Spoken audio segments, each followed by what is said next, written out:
Merry Christmas everyone, mga kamamshis. Merry Christmas. Ayan. Magluto tayo ngayon ng pork igado. Ayan. Pinapalambot ko muna itong karne bago ko ilagay yung ating atay. Ayan. Igado po. Tapos lalagyan natin siya maya-maya ng gulay.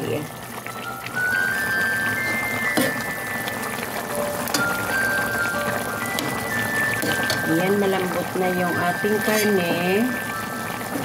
Ayan, lagay na natin ang ating atay.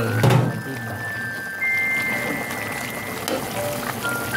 Kasi pagka hindi siya pwedeng isabay sa karne dahil pagka na-overcook na yung atay ay kukunat. Kaya, ngayon ko lang nilagay. Pakuluin natin ng konti. At pagkatapos, yung mga gulay naman ang ilalagay. Ayan, kulong-kulo na siya guys. Ilalagay ko na ang ating mga gulay. Green peas, carrots, at red bell pepper. Ayan. Sabay-sabayin na natin ang lagay. Ang ganda ng kulay. Wow.